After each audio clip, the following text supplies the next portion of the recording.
আমার সর্বনাশ হয়ে গেল, সর্বনাশ!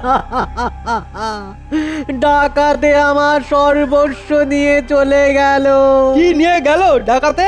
আমার মেয়ের বিয়ের জন্য কেনা সব গয়না। হায় হায় হায়! সে কি? আর তো গয়না কেনার টাকা নেই আমার কাছে। আমি কি করে মেয়ের বিয়ে দেব? ভোরের আলো ফুটলে মহারাজের কাছে যাই, চলো। তিনি নিশ্চয়ই কিছু একটা ব্যবস্থা করবেন।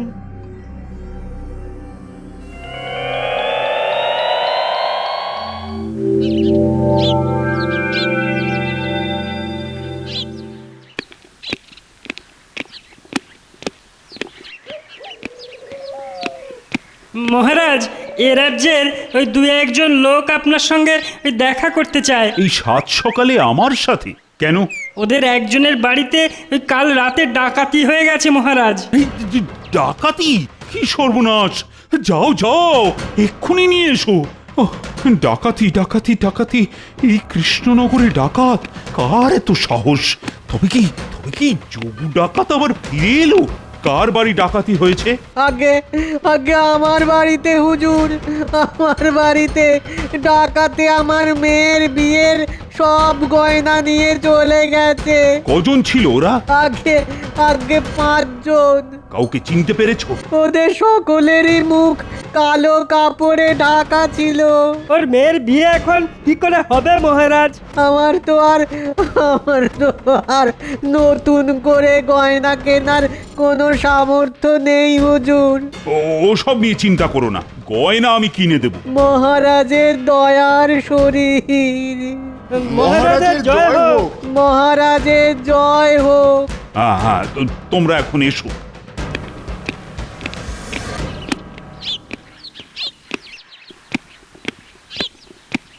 প্রাতঃপ্রণাম মহারাজ। আর প্রাতঃপ্রণাম। এদিকের খবর শুনেছো তো? কাল রাতের ডাকাতির কথা বলছেন তো? সে খবর শুনেই তো আপনার কাছে ছুটে এলাম মহারাজ। গোপাল, অনেকদিন তো ওই চুরি ডাকাতি বন্ধ ছিল, নতুন করে এসব শুরু হলে তো এত চিন্তা করবেন না মহারাজ। ভোর রাতে খবরটা শোনা মাত্র সেনাপতিকে নিয়ে আমি ছুটে এসেছি। খুব ভালো করেছো। এখন এইসব ডাকাতি কি করে বন্ধ করা যায় সেই ব্যবস্থা করো। সে ব্যবস্থাও আমি করে ফেলেছি। মনে রাখবেন, প্রয়োজনীয় কাজ আমি কখনো ফেলে রাখি না। এই সেনাপতি, বলো না, মহারাজকে বলো আমি তোমাকে কি করতে বলেছি। মন্ত্রীমশাই আজ থেকে জোরদার রাত পাহারার ব্যবস্থা করতে বলেছেন। দেখবেন মহারাজ, ডাকাত এলেই আমাদের রক্ষীরা ঠিক তাদের ধরে ফেলবে। কি গোপাল, তুমি কিছু বলো। আমি আর কি বলবো মহারাজ, তবে আমি ভাবছি অন্য কথা। কি কথা? ভাবছি ওই লোকটার বাড়িতে যে সোনার গয়না আছে সে খবর ডাকাত জানলো কি করে? আর গয়না লুট করার দরকার হলে সবার আগে স্যাঁকড়ার দোকান লুট করতে পারতো। ডাকাত সেটা করলো না কেন? গোপালের এই এক বড় দোষ মহারাজ। সব সময় ধান ভাঙতে শিবের গীত গাইতে শুরু করে। আমাদের এখন সবচাইতে আগে দরকার রাত চৌকি বসিয়ে ডাকাতি বন্ধ করা। ঠিক আছে ঠিক আছে, যা ভালো হয় তাই করো। তবে মনে রেখো, যেভাবেই হোক এই ডাকাতি আমাদের বন্ধ করতেই হবে। আরে, কৃষ্ণনগরের ধনী ব্যবসায়ী গোবিন্দরাম মদন সাকরার দোকান থেকে থলি হাতে বেরিয়ে আসছে। তার মানে নিশ্চয়ই সোনার গয়না কিনেছে। গোবিন্দরাম চলে গেল। আমাকে এখনো মদন সাকরার দোকানের উপর লক্ষ্য রাখতে হবে। আমার অনুমান যদি সত্যি হয়, মদন সাকরা যে দোকান থেকে বেরিয়ে এসে এদিক ওদিক তাকাচ্ছে। মনোহর, আমি একটু আসছি, দোকানটা একটু দেখো। হ্যাঁ ঠিক আছে বাবু, ঠিক আছে। যা ভেবেছি তাই। এবার তো তাহলে ওর পিছু নিতে হয়।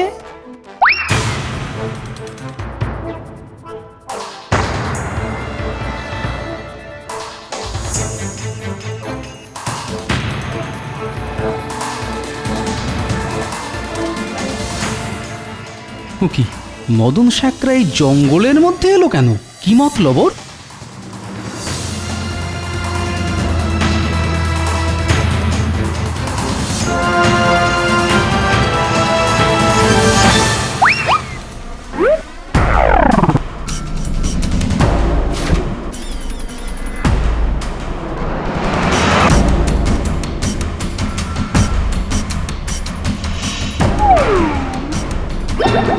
বাবা, মদন সাকরা ভাঙা মন্দিরের দিকে যাচ্ছে কেন? না না না, রহস্য ক্রমশ ঘনীভূত হচ্ছে।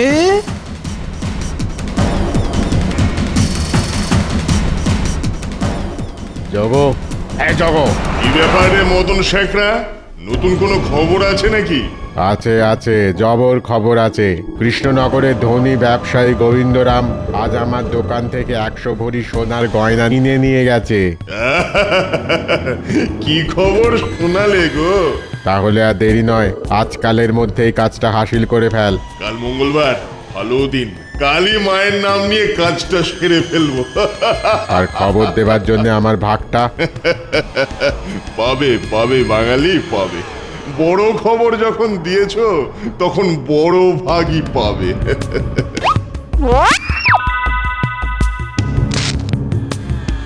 এখন 500 রাখো, কাজ মিটলে আরো দেব। তাহলে যা ভেবেছিলাম তাই।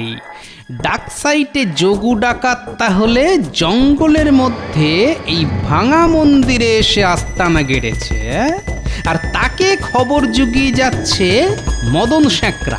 ঠিক আছে, আমিও যখন তোদের খবর পেয়ে গেলাম তখন এবারে দেখবি মজা। তাহলে যাই রে জগো।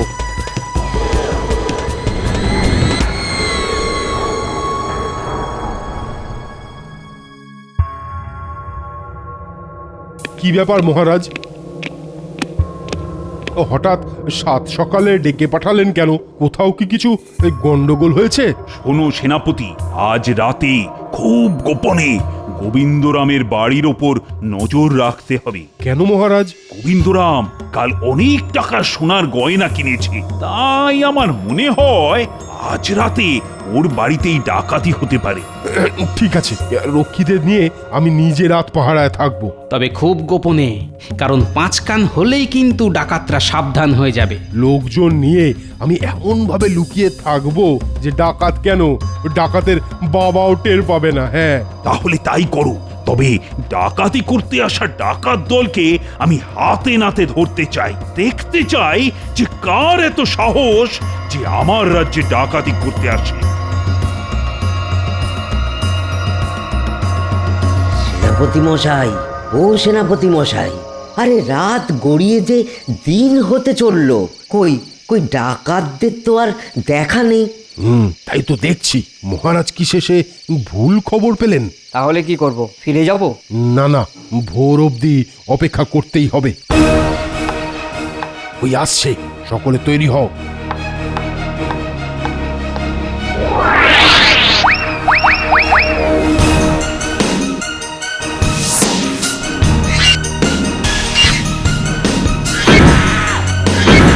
শোনো, কেউ ভয় পেও না। যেমন করেই হোক আজ আমাদের ডাকাত ধরতেই হবে।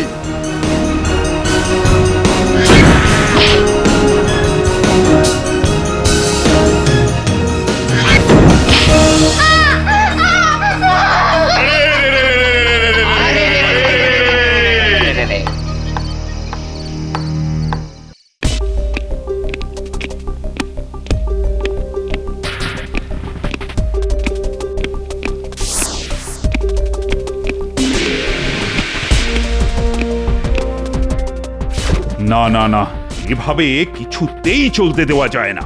যেমন করে হোক ওই ডাকাত দলকে ধরতেই হবে। আমি 1,000 স্বর্ণ মুদ্রা পুরস্কার ঘোষণা করলাম। যে ডাকাত ধরে দিতে পারবে সে এই পুরস্কার পাবে।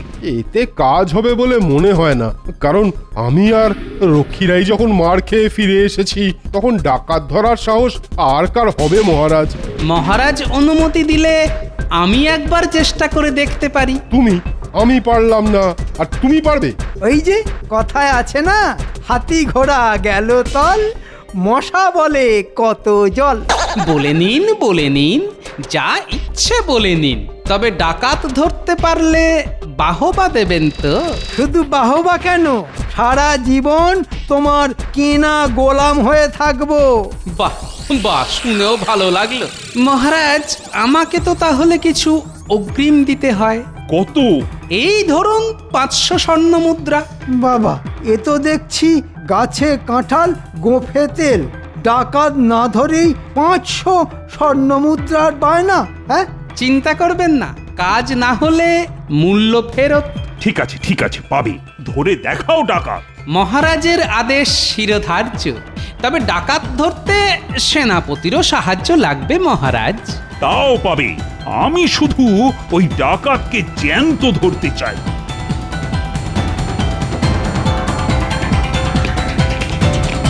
আগে গোপাল বাবু যে, হ্যাঁ আসুন। তা কি মনে করে?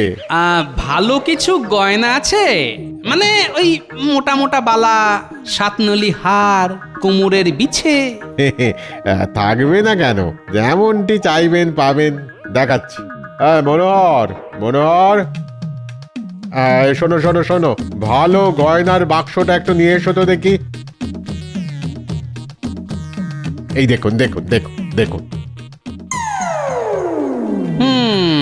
মদন শেখরা, এবার তুমি পড়বে কলে। কি পছন্দ হয়েছে? হ্যাঁ, বাহ, খুব সুন্দর, খুব পছন্দ হয়েছে। হ্যাঁ, তুমি তাহলে এগুলো সব বেঁধে ছেদে দাও। দামের জন্য চিন্তা করো না, যা চাইবে তাই পাবে। তা এগুলো কার জন্যে কিনছেন? আমার গিন্নির জন্যে। না ভাই, তাড়াতাড়ি করো।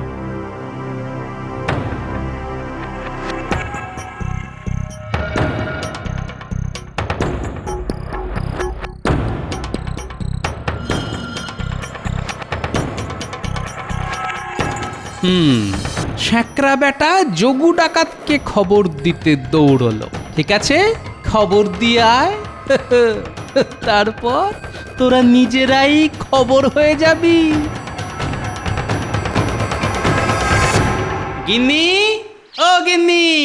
গিন্নি গো, হ্যাঁ গো, দেখো পুরো আদিক্ষেতা দেখো, এমন সোহাগ করে ডাকার কি আছে?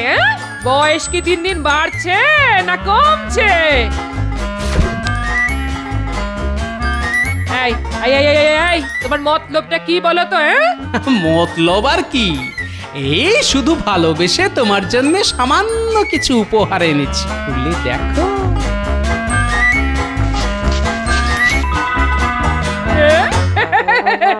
ওমা কোথায় যাও গো? হুট করে আমার জন্য এত গয়না কেন? আনন্দ যে আমার ধরে না গো। ওই যে বললাম, ভালোবেসে। আসলে তোমাকে তো কোনোদিন তেমন গয়না টয়না কিনে দিতে পারিনি। তুমি বসে বসে গয়না পরো, আমি চট করে একটু ঘুরে আসি। কিরে, যা বললাম সব ঠিকঠাক করতে পারবি তো? খুব পারবো। তেমন হলে সারা রাত জেগে বসে থাকতে হবে কিন্তু। ওসব নিয়ে তুমি কিছু চিন্তা করো না দাদু, দেখোই না আমরা কি করি। আমরা এবার সকলকে দেখিয়ে দেব, ছোট হলেও আমরা কারো থেকে কম যাই না। একেবারে ঠিক কথা। গুলটে, তোর গুলতিটাও নিয়ে নিবি। সাব্বাস, এই তো চাই। শুধু মনে রাখবি, আমি হরি হরি মরি মরি বললেই বাকিটা আর বলতে হবে না, ও আমরা বুঝে গেছি। শুনুন সেনাপতি, রাতের অন্ধকারে আপনি আমার বাড়ির কাছাকাছি ওঁত পেতে বসে থাকবেন, আর আমি যেই বলবো মারে হরি রাখে কে, আপনি অমনি ঝাঁপিয়ে পড়বেন।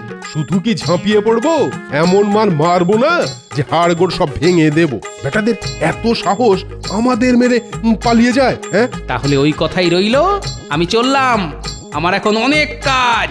ঠিক আছে, এসো। তবে চিন্তা করো না, আমি যথা সময় যথাস্থানে পৌঁছে যাব। উমাগো, কি বলছো গো? আজ রাতে বাড়িতে ডাকাত পড়তে পারে? হ্যাঁ, পড়তে পারে মানে? আমার ধারণা পড়বেই। ওরে বাবা গো, তাহলে কি হবে? ওগো, ডাকাত এসে যদি আমার সব গয়না নিয়ে চলে যায়? হ্যাঁ, খেপেছো? অতই সোজা নাকি? হ্যাঁ, আমি আছি কি করতে? হ্যাঁ, তুমি কি করবে? একলা তুমি কি ডাকাতদের সঙ্গে লড়াই করতে পারবে? আরে লড়বো কেন, বুদ্ধি খাটিয়ে ধরবো। বলি, আমার বুদ্ধির ওপর তোমার ভরসা আছে না নেই? দাদু, আমরা এসে গেছি। আর যা আনতে বলেছিলাম তাও নিয়ে এসেছি। কেউ জানতে পারেনি তো? না না, কেউ জানতে পারেনি। তুমি কি আমাদের অতই কাঁচা ভাবো নাকি? না না, তোদের উপর আমার যথেষ্ট ভরসা আছে। ওপরে খড়ের শাড়ি, ভেতরে পাকানো দড়ি। হরি হরি মুড়ি মুড়ি।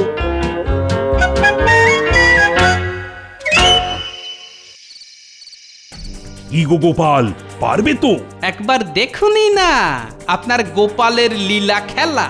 যা ফাঁদ পেতেছি না, ওই ডাকাত বেটা ধরা পড়বেই পড়বে। তাই যেন হয় গোপাল, তাই যেন হয়।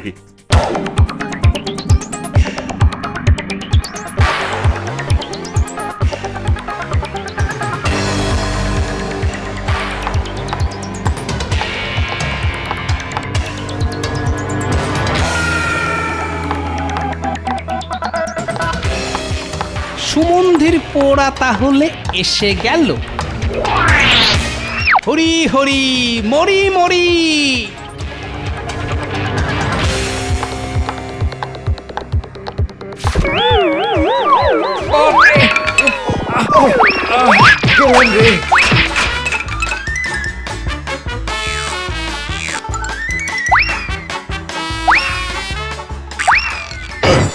ওরে বাবা রে, এই কপালটা বুঝি ফেটে গেল রে।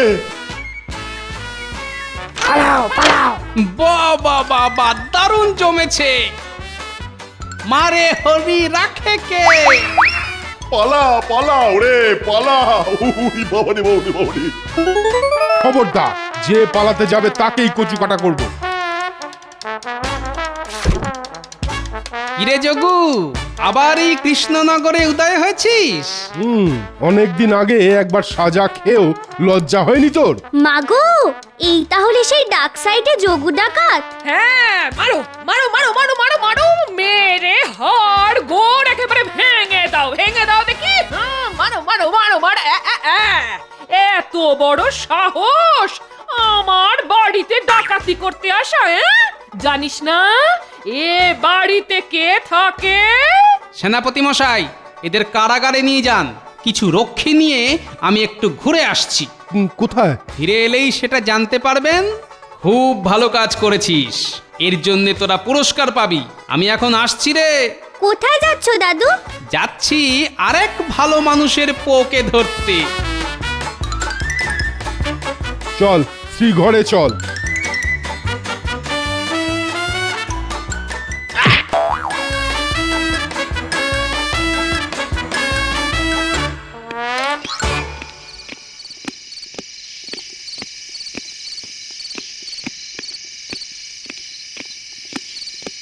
মদন, মদন ভাই, ও মদন শ্যাকরা।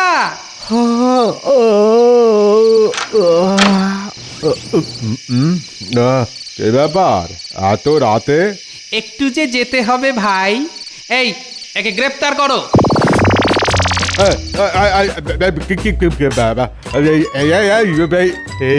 এসব কি হচ্ছে? আমাকে আমাকে গ্রেফতার করছো কেন? মহারাজের কাছে নিয়ে গিয়ে একটু দুধু ভাতও খাওয়াবো ভাই। চলো।